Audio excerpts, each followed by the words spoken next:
네, 안녕하세요. 손포망입니다. 네. 부동산 시장은 살아있는 생물과 같다고 하죠. 그 얘기는 사실 어떤 시간이나 상황에 따라 정말 복잡개처럼 시장의 가격에 영향을 미치는 구조나 상황들이 변화한다는 걸 말합니다. 네, 그래서 그 시기나 상황에 따라 그 부동산 시장의 구조가 변화하는 방법을 어떻게 캐치하는지 제가 오늘 한번 말씀드려 보겠습니다. 자, 한번 과거로 돌아가 보면 2019년 이전에 이런 얘기들이 많았습니다. 수요다 공급이다. 그래서 공급이 부동산 가격에 가장 영향을 많이 미치는 변수다. 그래서 공급이 많으면 떨어지고 공급이 적으면 가격이 올라갈 수밖에 없다. 이런 이야기들을 많이 부동산 전문가분들이 할 시절이었고, 그리고 나서 금리가 조금 급격하게 많이 올라가면서 어떻게 됐어요?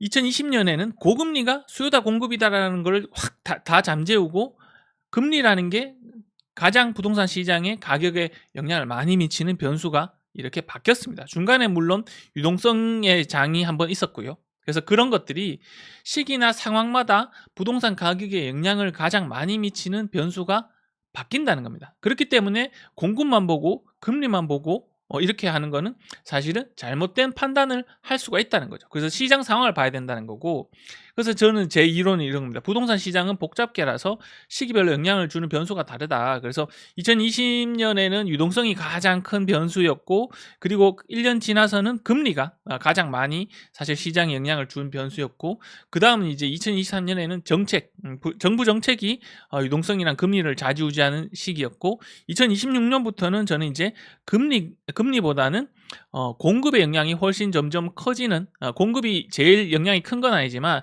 공급의 영향이 작았다가 공급의 영향이 커지는 시기로 들어간다라는 말씀을 드리고 싶습니다. 그 안에서 우리가 이제 실제로 조금 더 이제 근본적인 구조를 한번 보면, 주택 가격에 영향을 미치는 변수가 저는 이제 이렇게 핵심 변수가 한 핵심 변수라고 치면 한 5개 정도 있다고 봅니다. 그래서 그게 이게 뭐 수도권이냐 지역의 지방이냐에 따라 사실 조금 차이는 있지만, 유동성, 금리, 수급, 그리고 산업 경기, 그리고 부동산 정부 정책, 요렇게 저는 5가지를 핵심 변수로 보고 있습니다. 그래서 그 시기 안에서 어떤 변수들이 어떻게 많이 크게 움직이느냐, 힘이 세지느냐 작아지느냐에 따라 사실 집값에 영향을 미치는 변수가 시기별로 달라진다는 거죠. 그래서 그러면 한번 과거를 한번 우리가 공부를 한번 해 보겠습니다. 이게 금리랑 주택 가격입니다. 전국의 주택 가격이거든요. 그래서 보면 파란색은 금리거든요. 금리. 이 파란색이 금리입니다. 금리랑 주택 가격이 2013년 이전까지 요렇게 보시면, 2013년 이전까지 보시면 어떻게 보면 양의 관계, 관계가 거의 정비례 관계. 그죠?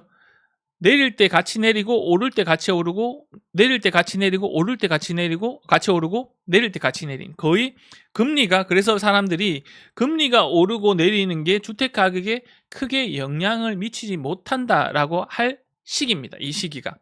그죠? 그리고 2013년 이후로 이렇게 보시면 어떻게 돼요? 상황이 완전 바뀌었죠. 상황이 완전 바뀌었습니다. 이때부터는 완전 반대로 갑니다.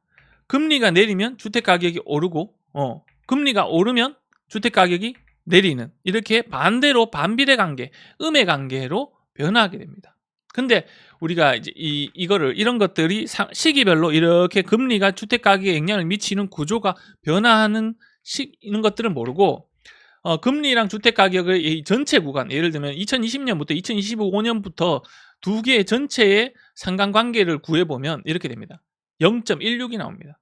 0.16. 그러니까 1이라는 거는 상관관계가 1이 나오면 똑같이 움직인다는 거고, 마이너스 1이 나오면 반대로 움직인다는 거거든요. 이때는 이제 반대로 움직이는 거고, 이때는 양수 같이 움직인다는 거. 네. 근데 전체 구간을 이렇게 해서 상관관계를 보자면 잘못 판단한다는 거죠. 잘못 판단한다는 거죠. 그래서 제가 이 금리가 예를 들면 주택 가격에 영향을 미치는 상관관계를 구하려면 전체 평균으로 이렇게 기간을 볼 것이 아니라, 예를 들면 최근 기준, 아니면 그러면 그 관계의 변화를 눈으로 시간상으로 흐름을 보려면 어떻게 해야 되는가, 그걸 조금 연구해 봤었습니다. 그래서 그 연구한 게 이런 거예요. 아까 앞에서 전체 구간을 이제 2020년부터 이렇게 과거의 금리랑 주택 가격 상관관계를 이렇게 구해보면 전체 구간을 일반적으로 상관관계를 구한 거예요. 그러면 사실은 잘 안 맞습니다. 지금 시기가 상황이 구조가 바뀌었으면. 그래서 그러면 그 상관관계를 제대로 사실은 수학적으로 근거 있게 구하려면 구간을 이렇게 나눠서 이 구간, 이 구간, 이 구간, 뭐 예를 들면 2년치, 예를 들면 3년치 요렇게 나눠서 구간의 상관관계를 요렇게 두 금리와 주택가격의 상관관계를 나눠서 구해보면 이 시기의 상관관계, 이 시기의 상관관계, 이 시기의 상관관계가 계속 유지되는지 변화하는지를 시간상의 흐름을 볼 수 있다는 거죠. 그게 그 아이디어입니다. 그래서 그 개념이 상관관계의 변화를 볼 수 있는 방법이 이게 구간별 상관계수를 구하는 거고 그게 롤링 코릴레이션입니다. 영어로 이야기하자면 롤링 코릴레이션. 그래서 앞에서 이렇게 보시면 이렇게 이게 흰색으로 이렇게 표시된 게 구간별 상관계수입니다. 그래서 앞에서 보시면 이렇게 2013년 요 전 구간은 뭐예요? 거의 동행하던 구간. 금리랑 주택가격이 크게 금리가 주택가격에 크게 영향을 미치지 못하고 거의 동행해서 움직이던 양의 구간에서는 상관계수가 이렇게 보시면 여기가 0이거든요. 0을 기준으로 양수로 나옵니다. 예, 양수로 나오죠. 예, 양수로. 그리고 주택가격과 금리가 반대로 움직이고 있는 구간, 이 구간을 보시면 이렇게 예, 음의 영역, 반비례 관계로 움직이죠. 예, 그래서 지금 2025년까지로 보면 엄청나게 금리가 주택가격과 반대로 많이 영향을 미치고 있다는 거예요. 그 얘기는 어쨌든 금리의 영향을 지금 주택가격이 되게 많이 받고 있다는 겁니다. 이쪽에서는 금리의 영향을 크게 못 받았던 구간이고. 예. 그러면 사실 이렇게 해석을 하면 이 구간에서는 금리가 아니라 주택가격에 영향을 미치는 다른 무언가가 훨씬 더 크게 영향을 미쳤겠구나라고 보는 거고 중간에서도 지금 보시면 2020년 요 구간에 보시면 양의 관계로 급격하게 빠르게 변했죠. 여기 보시면 금리가 이렇게 올라가는 구간에서도 주택가격이 이렇게 올라갔습니다. 예, 그래서 동행했기 때문에 정비례 관계로 이 구간에서는 이렇게 상관계수가 올라간 거예요. 그러면 이 구간에서는 금리보다 다른 무언가가 주택가격에 영향을 더 크게 미쳤다. 그러면 그게 뭘까? 이런 것들을 궁금해하고 찾아보는 게 실제로 아까 말씀드렸던 것처럼 시장에 영향력을 미치는 변수가 뭐가 주된 변수고 어떤 것들이 힘이 세다 이렇게 분류를 할 수 있는 근거고 방법입니다. 예, 그래서 보시면은 이제 아까 말씀드렸던 것처럼 아까 앞에서 그러면 2006년부터 2013년 구간 그게 어디냐면 여기 2006년부터 2013년 구간 금리랑 금리가 올라가는데도 불구하고 주택 가격이 같이 올라가던 이 구간 금리가 내려가는데도 불구하고 주택 가격이 같이 내려가는 이 구간 그러면 이 구간에는 금리가 아니라 다른 뭐가 영향을 더 많이 미쳤을까? 그죠? 이런 것들이 사실 알아보려면 변수를 바꿔보면 됩니다. 네, 변수를 바꿔보는 거죠. 그래서 변수를 이렇게 바꿔보면 제가 통화량으로 바꿨습니다.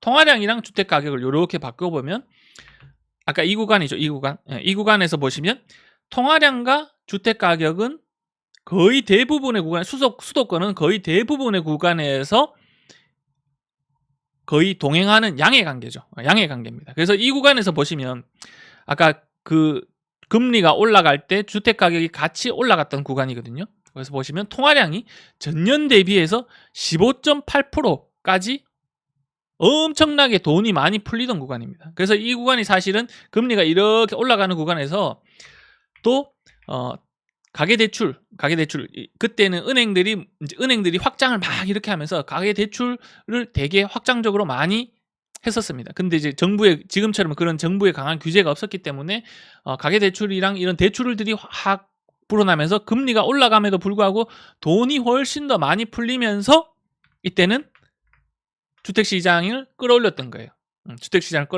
그래서 그런 상황별로 시기별로 주택 가격에 영향을 미칠 수 있는 변수들이 사실 이렇게 구조적으로 다를 수 있다는 겁니다. 그 변화를 보는 관점이 시기별로 변화를 보는 관점이 이게 구간별 상관계수를 보는 겁니다. 그래서 지금은 보시면 수도권과 주택 가격의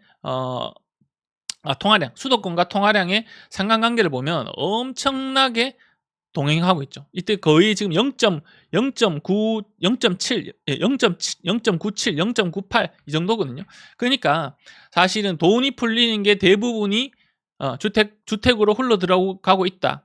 이 말도 맞는 겁니다. 그래서 그런 부분들을 사실 조금 개선해 보려고 생산적인 부분으로 뭐 주택이 생산적인 부분이 아니다라는 거는 사실 저는 동의는 못 하거든요. 왜냐하면 주택 산업이라는 게 우리나라나 중국이나 엄청나게 내수 경기에 많은 영향을 미치기 때문에 그런 부분들이 있지만 그래도 지금 전체적으로 구간상으로 보면 돈들이 대부분 주택으로 흘러 들어가고 있는 거는 맞습니다. 그래서 그런 부분들을 정부가 지금 돌려보려고 하는 거고 약간씩은 이렇게 떨어지고 있는 것들이 이제 눈에는 보이는 겁니다. 그리고 이제 지방들은 보면 아까 이건 수도권이고요. 이건 지방입니다. 이 보시면은 전체 구간에서 보면 수도권이 어떤 해석을 할 수 있냐면 수도권은 전 구간에서 대부분 양의 관계죠. 그러니까 근데 지방은 보시면 그렇지 않은 구간도 있고 그런 구간도 있습니다. 이 말은 무슨 얘기냐면 돈이 어쨌든 많이 풀리면 수도권이 통화량이랑 주택가격과 더 밀접한 관계가 대부분의 구간에서 있다. 사실 이렇게 해석하시면 되고 상관계수도 사실 수도권이 훨씬 더 지금도 더 높습니다. 그래서 돈들이 수도권으로 훨씬 더 많이 몰리는 경향이 있고 지금도 마찬가지다. 그렇게 보시면 됩니다. 자, 그리고 이제 이거는 뭐 서울은 훨씬 더 심한 상황이고, 그죠? 서울은 훨씬 더 심한 상황이고, 그렇게 해석하시면 됩니다.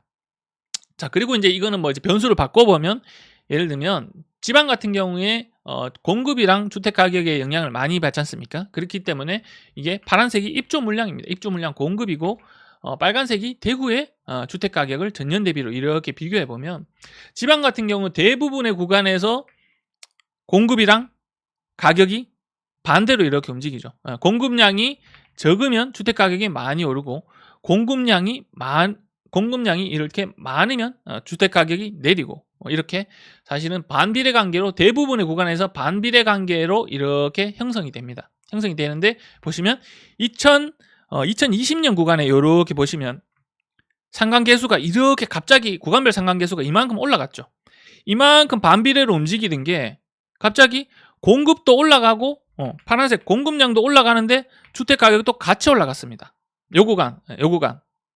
그러면 이거는 공급이 아니라 다른 무언가가 주택 가격에 영향을 미쳤겠구나라고 우리가 가설을 세워봐야 되는 거죠. 그리고 그게 무엇일까라는 거를 캐치할 수 있어야 되는 거고. 과거를 이렇게 보면. 이때 구간이 2020년 구간이잖아요. 그죠? 2020년 구간. 이때는 공급이 아니라 유동성이 엄청나게 솟아오르면서 한번 볼까요? 이렇게 보시면 자, 아까 이렇게 하시면 대구입니다. 대구의 전년 대비 증감률로 이렇게 가격을 한번 보고 변화를 보고 그리고 입주 물량, 대구의 입주 물량을 한번 보겠습니다. 대구의 입주 물량에 이렇게 변화를 이렇게 보면 상관계수를 이렇게 구해 보면 상관계수를 이렇게 구해 보면 요 구간 있잖아요. 요 구간. 그죠? 요 구간에 요 구간. 이렇게 상관 관계가 이렇게 갑자기 동행하는 구간. 가격과 공급 물량이 동행하는 구간. 그러니까 공급이 가격에 영향을 못 미쳤다라고 이렇게 분석해야 되는 거고 다른 무언가가 영향을 훨씬 강하게 미쳤다는 거고 그게 제가 이야기하는 어떻게 보면 유동성입니다. 유동성. M2. 예를 들면 M2를 이렇게 전년 대비 증감률로 보면 요 구간에서는 M2랑 주택 가격이죠. M2가 이때도 보시면 거의 12%, 13% 전년 대비 12%, 13% 돈의 양이 불어났어요. 그러면서 사실 수도권에서 지방까지 다 흘러 들어오면서 공급이 이렇게나 많은 시기에 올라가는 시기에도 주택 가격이 같이 올라갔던 겁니다. 그거를 사실은 M2로 이렇게 볼 수도 있고 단기 유동 자금의 비율이라고 유동성 지표라고 제가 이제 실제로 보는데 요렇게 보시면 요 M1, M2 요때도 엄청나게 올라갔죠. 그래서 이것도 어쨌든 통화량 시중에 어떻게 보면 유동성을 나타내는 지표 중에 하나입니다. 이런 것들이 엄청나게 더 확장되고 많이 불어나면서 공급량보다 훨씬 돈의 양이 많아지면서 주택 가격이 올라갔다. 이렇게 사실은 추론해보고 우리가 시장의 구조의 변화를 캐치할 수 있는 겁니다. 그래서 아까 말씀드렸던 것처럼 시기별로 이렇게 주택 가격에 영향을 미치는 변수들이 달라집니다. 그래서 그거를 시간별로 어떻게 달라지고 어떤 요인들이 지금 커지나 그런 것들을 훨씬 더 힘이 세지나 그죠? 누가 힘이 세나 해서 이렇게 져서 이렇게 실제는 고금리가 움직인 거잖아요. 그런 것들을 시간의 상황에 따라 영향력의 변화를 우리가 보는 분석 방법을 구간별 상관계수, 영어로 롤링 코릴레이션이라고 합니다. 그래서 저는 이제 주택 가격의 어떤 구조의 변화를 볼 때 이 시간상의 흐름을 이 롤링 코릴레이션을 이용해서 실제로 훨씬 더 명확하게 분석할 수 있다는 말씀을 드린 겁니다. 자, 근데 이제 이거를 분석할 때 주의해야 될 게 있어요. 주의해야 될 게. 예를 들면 제가 항상 지금 분석할 때 했던 게 뭐예요? 통화량으로 그냥 이렇게 분석을 안 하고 예를 들면 잠시만요. 다시 한번 보여드릴게요. 주택 가격과 통화량을 한번 비교를 해볼게요.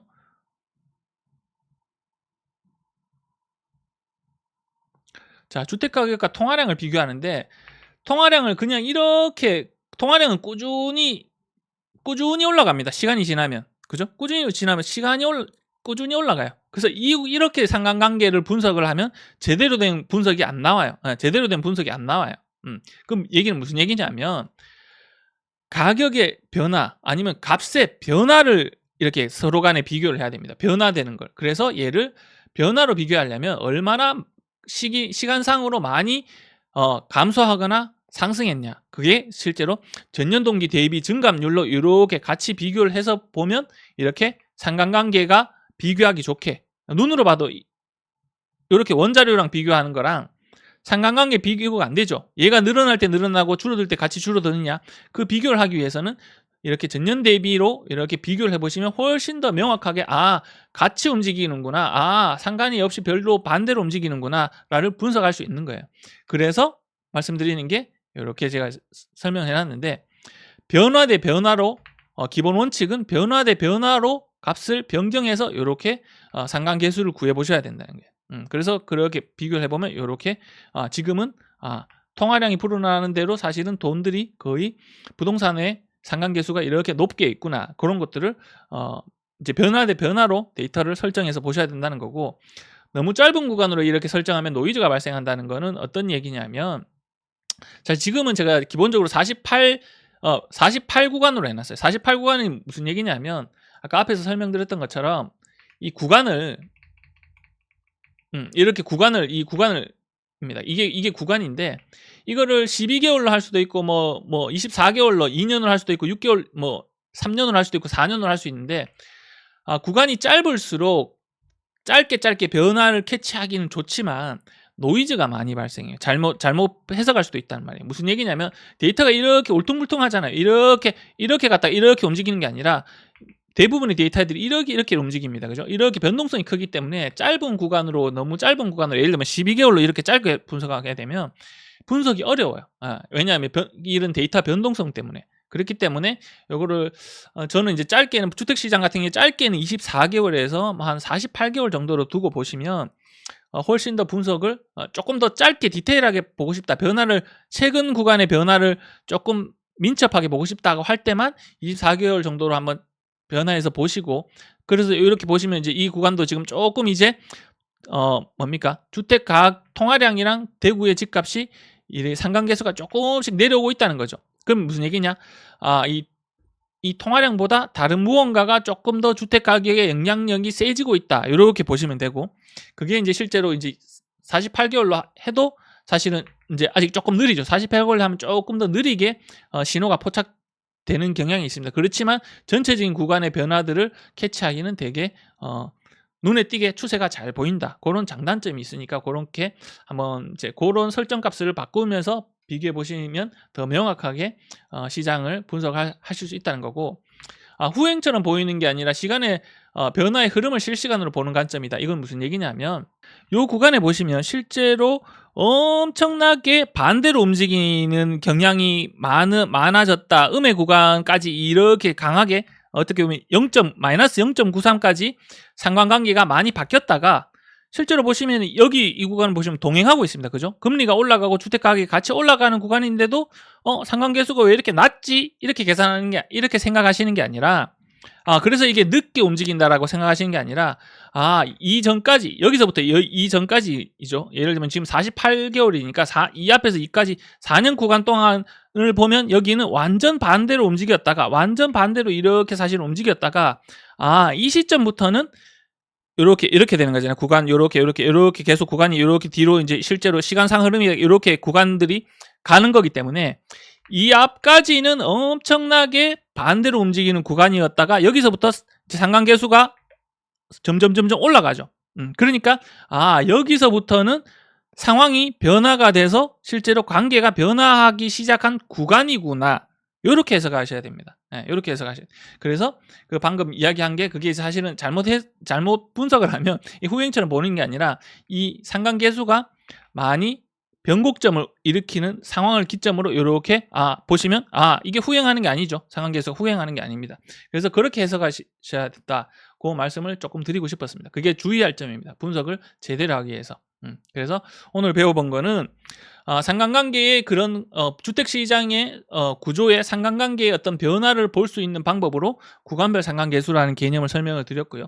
이런 것들을 보시면 앞으로도 계속 2년, 3년 이 안에 시장은 계속 똑같이 머물러 있지 않기 때문에 금리의 힘이 계속 시장에 계속 같은 세기로 작용을 할 수가 없고 주택 수급의 부족이 계속 같은 힘으로 작용할 수가 없습니다. 앞으로 점점 뒤로 갈수록 저는 2026년부터는 금리의 힘보다 훨씬 더 공급의 부족의 힘이 점점 커지는 상황으로 나타날 거고, 그래서 금리의 상관관계가 점점 조금씩 떨어지고 다른 상관관계들이 훨씬 올라가는 구간으로 진입했다라고 보고 있습니다. 그래서 그런 것들을 제 전망의 기본으로 깔고 주택시장을 전망하고 있습니다. 네, 오늘 여기까지 하도록 하겠습니다. 감사합니다.